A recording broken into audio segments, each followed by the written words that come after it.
ভাইরে ভাই 2022 ফুটবল বিশ্বকাপ জেতার পর নাকি লিওনেল মেসি আবারও বার্সেলোনায় ফিরতে চেয়েছিলেন।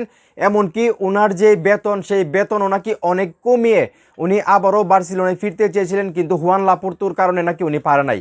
তো লাপোর্তু তো বর্তমানে আসলে বার্সেলোনার প্রেসিডেন্ট, সেটা আপনারা জানেন, মানে ক্লাবের। সেখান থেকে কিন্তু অনেক চেষ্টা করেছিলেন মেসি যাওয়ার জন্য, কিন্তু লাপোর্তুর কারণে কিন্তু যাওয়া হয় নাই, এমনটাই কিন্তু আসলে বলা হচ্ছে। আমি শুধু ভাবতেছি মেসি বার্সেলোনা ক্লাবটাকে কতটা ভালোবাসে, চিন্তা করে দেখেন।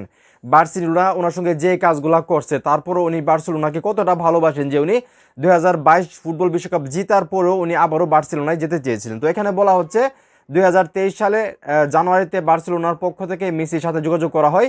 বেতন কমিয়ে $10 মিলিয়ন খেলতে রাজি হয়েছিলেন তিনি, কিন্তু বার্সা প্রেসিডেন্ট হুয়ান লাপোর্তো মেসিকে রেখে 55 মিলিয়ন ইউরোতে ফেরান তুরাসকে দলে বেড়ায়। চিন্তা করে দেখেন, লিওনেল মেসি $10 মিলিয়ন খেলতে রাজি হয়েছিলেন।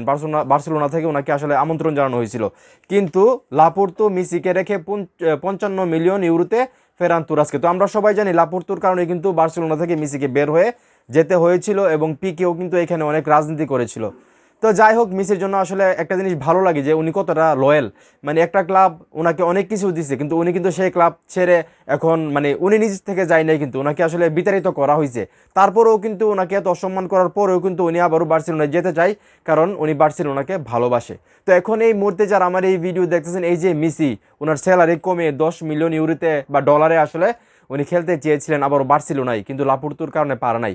লাপোর্তু আসলে সমস্যাটা কোথায় ওনার লাপোর্তুর? আপনাদের কি মনে হয়? মানে মেসিকে উনি ভয় পায়? উনি কি মনে করে যে লাপোর্তুর জায়গায় মেসি হয়তো কোনো সময় প্রেসিডেন্ট হইতে পারে? আপনাদের কি মনে হয় সেটা অবশ্যই কমেন্ট করে জানাবেন। ভিডিওটা ভালো লাগলে অবশ্যই শেয়ার করবেন।